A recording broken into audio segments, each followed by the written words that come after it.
Welcome to the BNB Investing Podcast for real estate investors.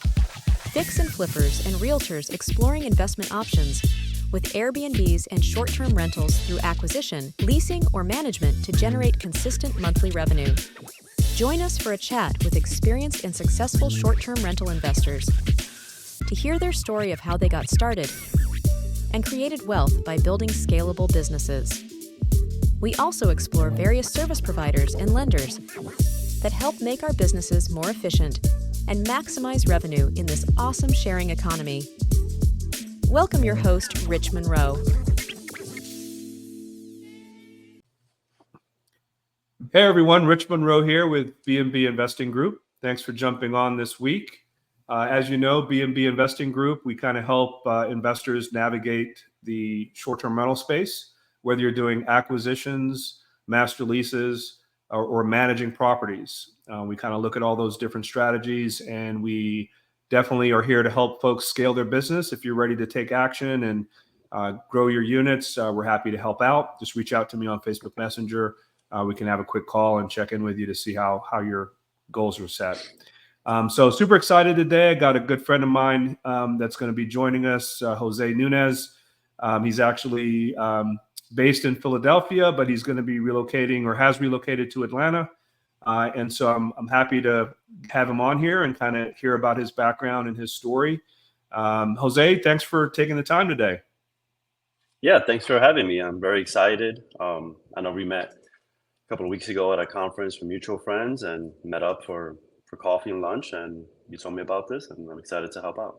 No, that's awesome. I really appreciate that. So, let's get started with kind of what got you into short-term rentals and real estate in the beginning. Kind of walk us through that starting point. I must have started a while ago then. I guess I had the typical, I was an undergrad in finance, went to work in Wall Street for a couple of years, and went to do my MBA at Wharton. And I worked in real estate private equity. So I had exposure to real estate, but I just didn't have the freedom that I wanted. And then one of my good friends got into the Airbnb business, and then I just saw the lifestyle he had. He was basically making more money than me, had more free time.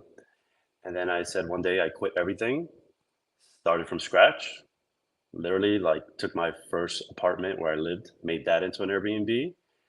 And that was probably, I'll say 4.5 years ago now. Okay. And some bumps in the road, but it was, starting in 2019. And I just wanted more freedom, more control. You could say this is my first entrepreneurship venture. And yeah, just kind of went all in, burned the bridges and downgraded my whole life, and just kind of reinvested in myself, reinvested in the units, and put all the chips in, and here we are.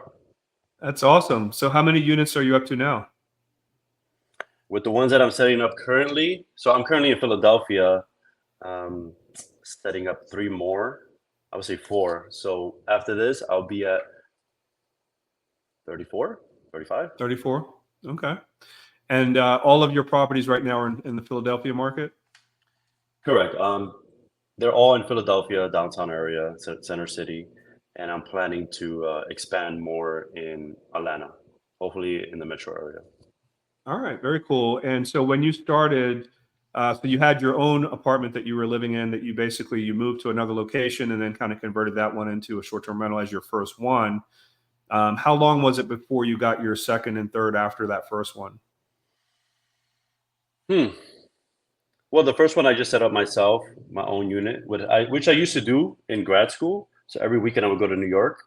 So I figure if I rent my unit every weekend, I'll basically cover my rent. And that's kind of like how I really started in 2015. But I never really saw it as a business until 2019.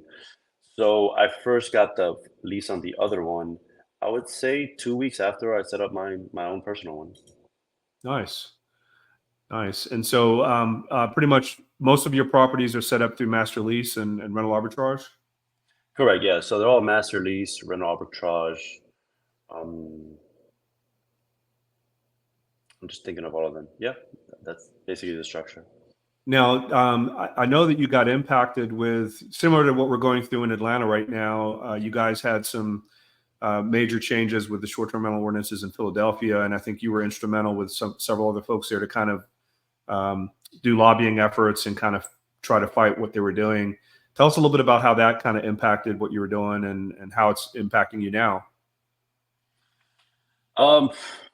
Yeah, that was definitely a scare because most of my units at that time weren't under proper regulation, and I didn't get involved. We formed an association to combat this, but it was already pretty late in the game, so they already had passed it.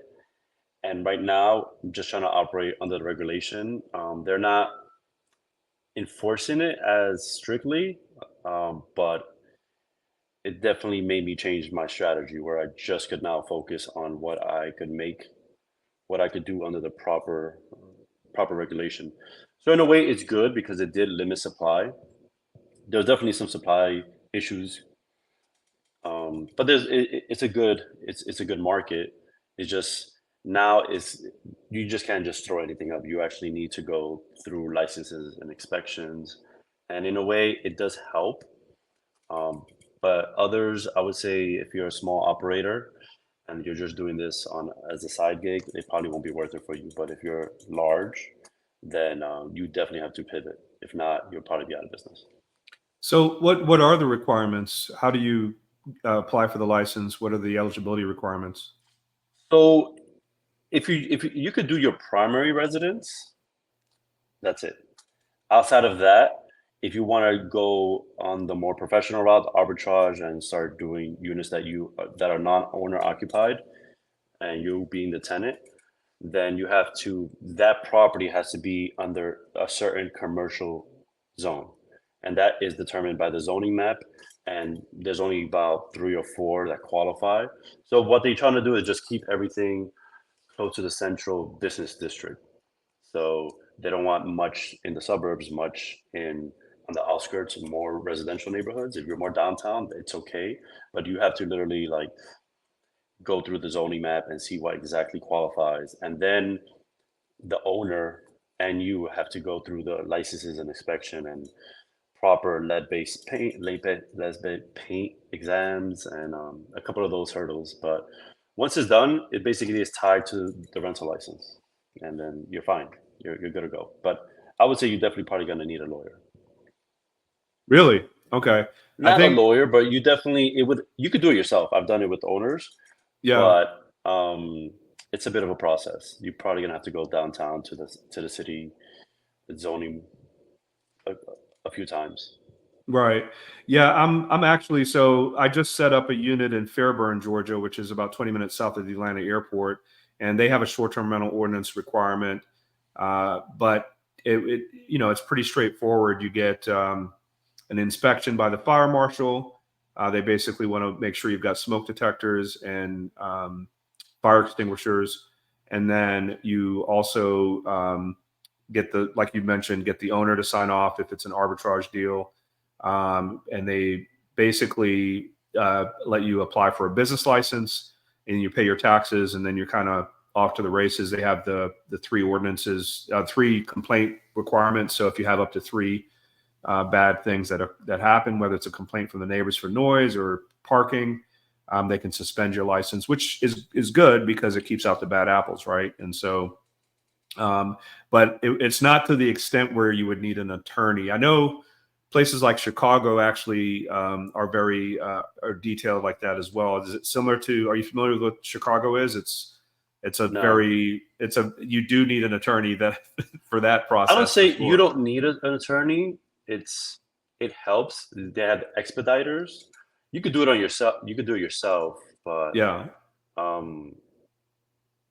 they're still trying to figure it out. Like it's still not an efficient process with the city. And if anyone has dealt with city employees, city officials, it's a back and forth. Like you could speak to 3 different people and hear 3 different things. So you're gonna have to just be on top of it.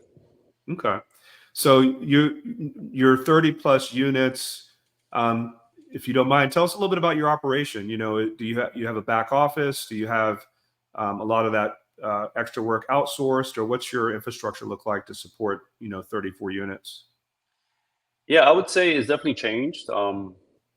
Now that I'm operating remotely, I definitely had to streamline a lot of my processes, operations. So I have VAs from the Philippines. Great. Um, Most of them, all of them are previous Airbnb employees, and they also worked at other operators. So they understand your PMS system. They understand how to interaction with guests, and a lot of the messaging I would say is automated. Um, what has changed throughout is now I'm getting to a point where the VAs interact with the handyman, VAs interact with the property management Hmm. companies. So you're trying to remove yourself more from it. Um, and I hire a cleaning company. So the cleaning company receives the booking reservations. I mean, I basically send them a schedule of what needs to be cleaned, Hmm. and they send their staff. They have a team of at least 10, and they bill me at the end of the week. And then I have my head cleaner, which she more does like inventory. She's just been with me for a couple of years, so I figured she's faithful, she's loyal, she's a really good employee. So that and like two handymen, and that Okay. covers probably 90% of the issues that you Hmm. probably would receive. Um, so yeah. Are you a bit hesitant now that you're going to be physically based in Atlanta and so far away from your units? Is there some hesitation there, or how's that process been going for you? Yeah, for sure. That was definitely more like an internal process of just, as anyone who knows who started up their business and this is your sole source of income, you're pretty much full in control. You want to know exactly everything that happens. So you gotta be okay with letting go of control and trusting your staff, trusting yourself, and not be so OCD. Sometimes I tend to look at messages. So you're trying to remove yourself more. So in the beginning, I definitely was very hesitant, very scared, almost didn't even move. But then I realized in order for me to grow in another market, in order for me to expand, how is this going to look at 50 units, at 100 units? I can't, Hmm. if you're trying to be much larger than just having 1 to 5, you have to remove yourself. You have to trust your team, your staff. So what comforts me is like, if I had 100, would I be doing this? Should I be doing Hmm. this? Or could I Hmm. delegate it? And if you look at it that way, it puts you more into like, okay, like you have to level up your process. You have to level up yourself and you have to just be okay with not having to know every single detail of what's happening constantly because you can't. Yeah. All right. Yeah, it's a little bit a tedious process in the beginning, but when we work with our students and our clients, even though they might have one or two listings in the beginning, we try to encourage them to set it up as if they would have 100 listings, right? And so you get in the habit of operationally setting things up in the beginning, such that if you onboard another 10 units in a different city, that you've got all your key things in place, right? And so we did a little bit of a reverse of what you're doing. A few years ago, we expanded down into the Tampa, Florida market just before they had the Super Bowl down there. And we grew from maybe 4 units to about 20 units. And obviously, it's a 7.5 hour drive from Atlanta. Um, but we spent my wife and I probably spent about 2 or 3 weeks down there in the beginning. Getting everything set up, getting all the teams set up, and then basically step back from that first 30-day window and never have a need to go down there again because we've got our teams in place, boots on the ground for anything that comes up. And literally I've got short-term rentals that are 10 minutes from my house, and I have zero reason to go to them because everything is kind of disciplined and set up in that manner. And so I think when you're looking at scaling a business and growing, that you treat it from the very beginning so that you kind of get in the habit of doing that. You don't want to be the guy running over there to do handyman tasks, or if the guy's going there to check the AC, you don't want to be looking over his shoulder. I mean, there's little things like that as a property owner and as a business owner that it's very difficult to step back from. But it's a key part in being able to scale, though, for sure. Yeah, I mean, to add to that, I mean, my units in Philly, they were all literally within 3 blocks of where I lived.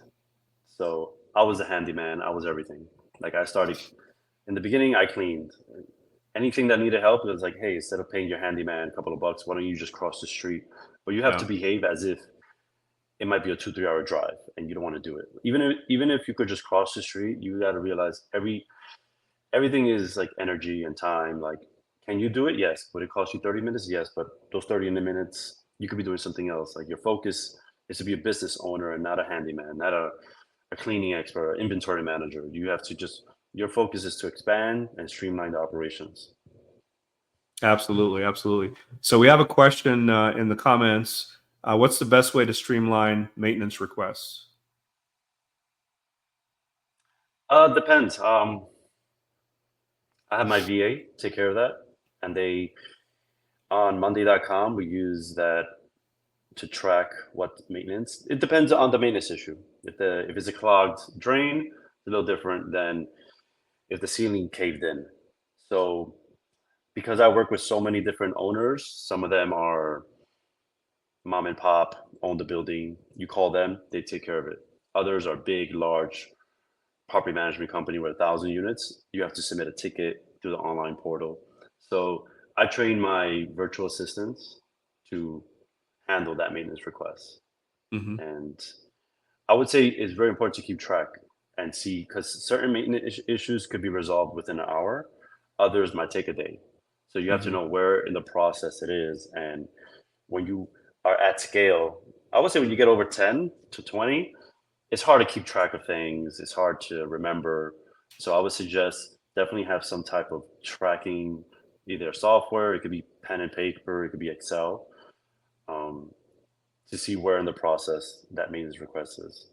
Yeah. And some things could be some things could be just even ignored for a few hours. Nothing's critical at that moment. Right. So Well, I think the key is making sure that your initial communication flow is such that it becomes a priority. You don't want to have the cleaner tell you, oh, the toilet's clogged up, and not have anyone follow up on that, and you got somebody checking in the next day, right? So you want to make sure your communication flow is on point, and so immediately, however you have it set up, that clogged toilet, you should have your handyman there within a few hours or as soon as possible to rectify that situation. And we know when you get a lot of units as well, especially larger homes or even smaller apartments, it's important to be proactive with maintenance as well, right? So, when you've got AC units that need to have the vents changed, it only takes one little task to do that. And so, we did a lot of proactive stuff with our maintenance team, where they have a laundry list of things that they go into the units in between guests and make sure that they're doing. And so, that cuts out a lot of the potential problems as well if you're very proactive with it. Yeah, I would say another thing that I'll probably start incorporating is doing like quarterly maintenance checks on things, light bulbs, batteries for smart locks, those type of things. Because, like you said, like being proactive, you could be the best reactive host and be as hospitable after there's an issue. But even if you bring it up to the guests love attention. They love that you gives them a heads up ahead of time. So if you just as long as they're in the know, they'll be more appreciative of you having to do some type of maintenance task. Right, most definitely. So walk me through the numbers on your units. So you're in Philadelphia right now. You're in one of the units of the 3 that you're getting set up over the next couple of days. And walk us through the opportunity, kind of how did you get that opportunity, and what do the numbers look like on it? Well, a friend of mine, he's an operator. This was one of his first units. It's 5 units in this building. I guess he's had it for about 4 years, and this is one of his smaller units when he started. Now he's in much larger properties, so for him, it's not efficient for him to run it. So I basically took it over, just bought out the furniture at a huge discount. And if you want to see, absolutely. So this is a 2-bedroom. It's a 2-bedroom, 2-bath. I'm in one of the bedrooms now. I'm going to Okay. repaint. I mean, my rule of thumb has always been double the rent.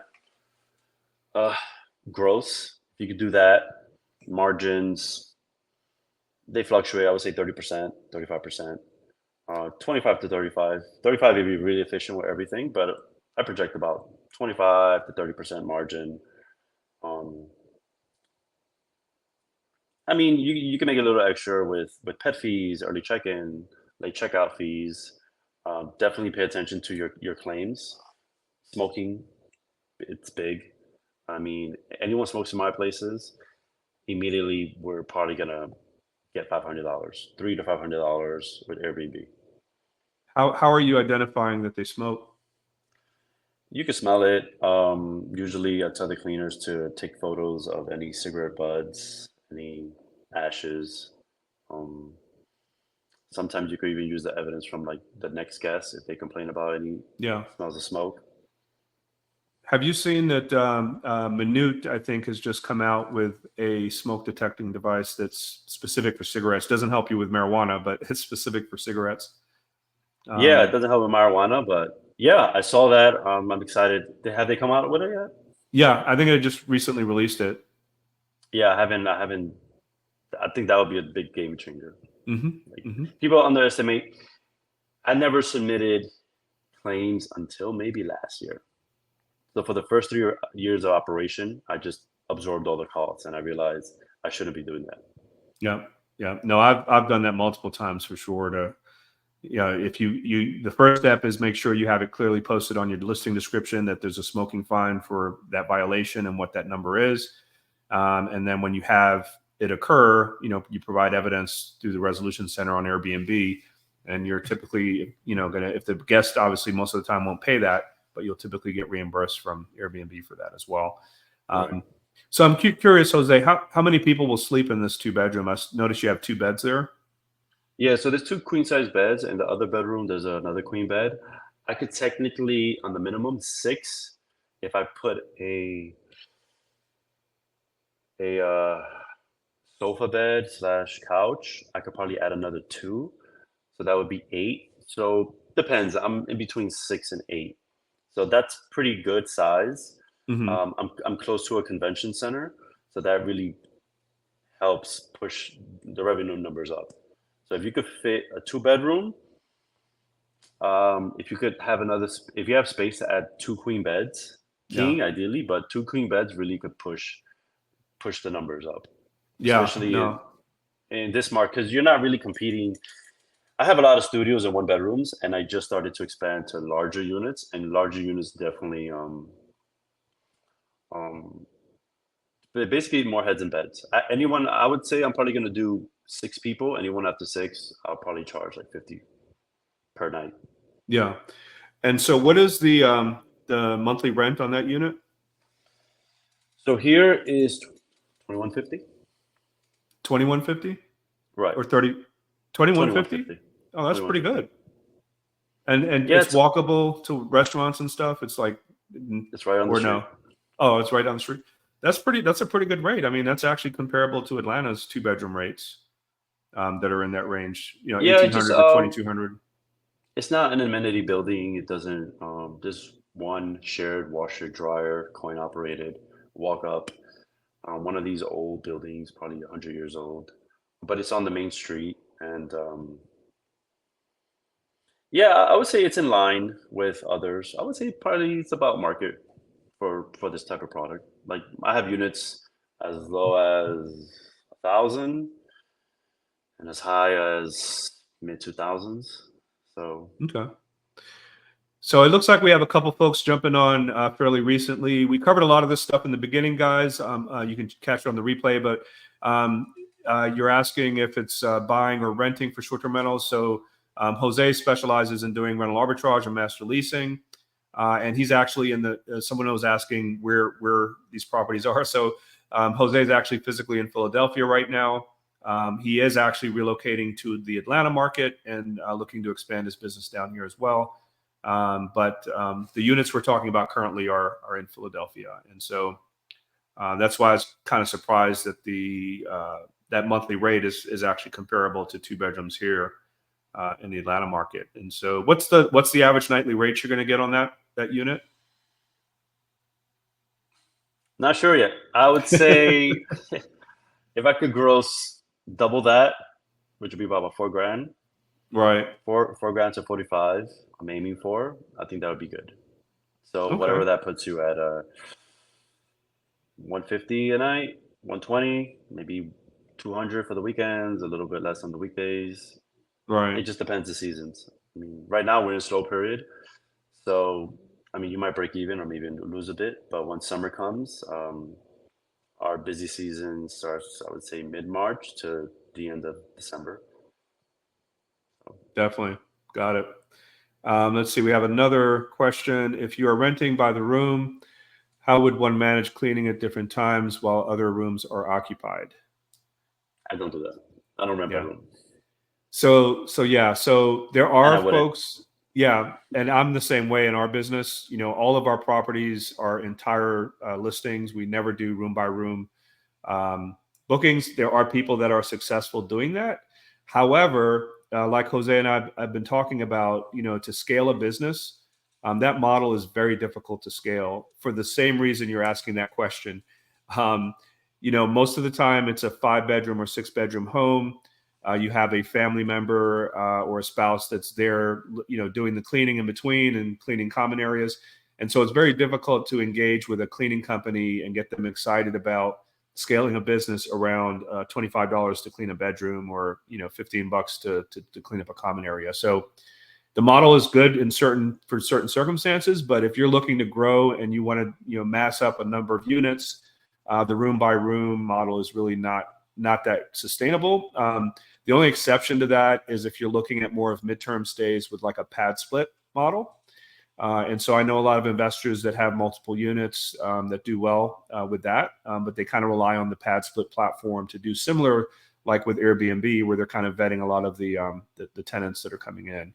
And so that would be the only exception if you wanted to explore that a little bit more. I actually have done a Facebook Live with one of the business development folks from Pad Split, and we kind of do a deep dive on that. So if you do a search on the Facebook group page, you can kind of just type in Pad Split. That'll come up as well to check that out. All right. So would midterm include cleaning?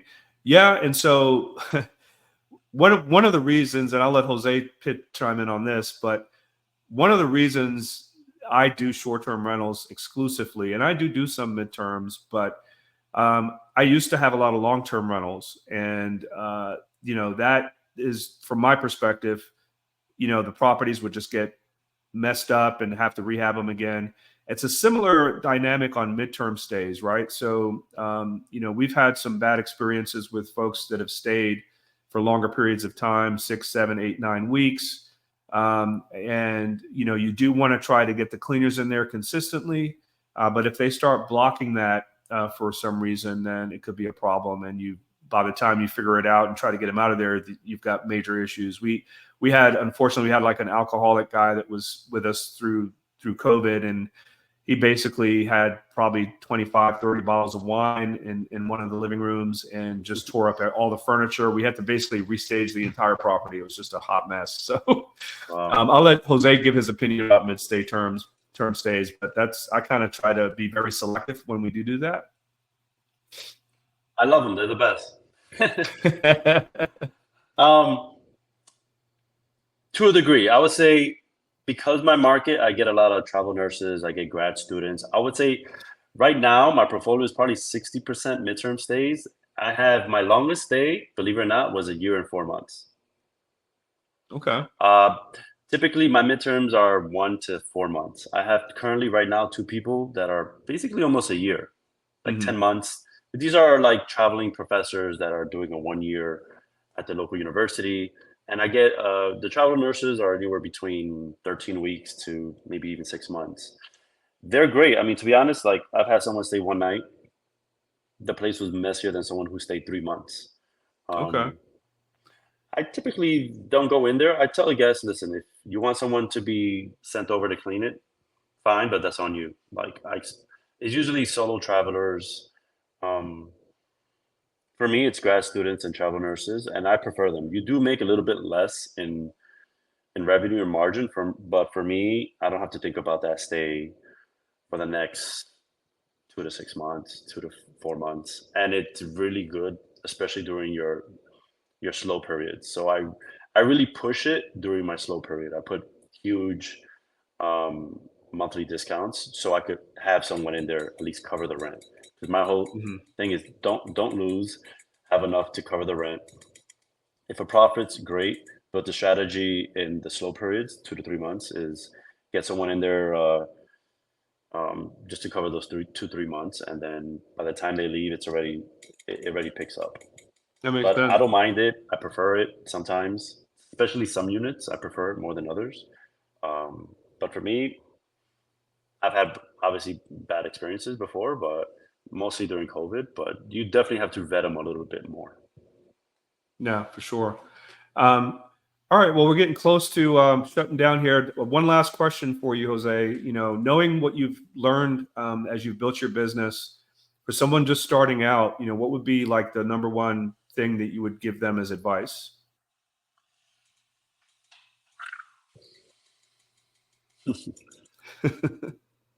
Just get started. Figure it out on the way. I would say the hardest thing for me that has kept me and missed opportunities and had kept me literally years on the sideline just watching someone else succeed at it is just diving in.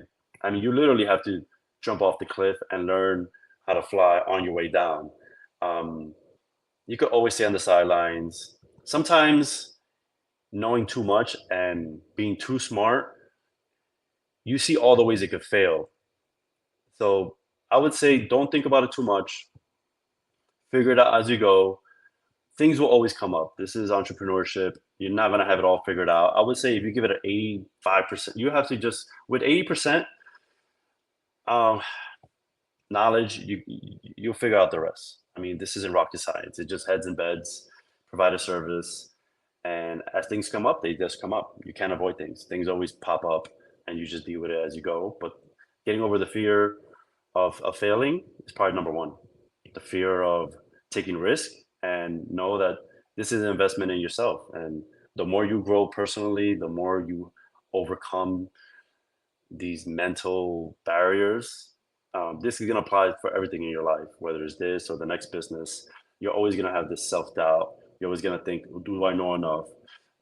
But the thing now, I have one friend, one mentor, I passed him, and he looks up to me now.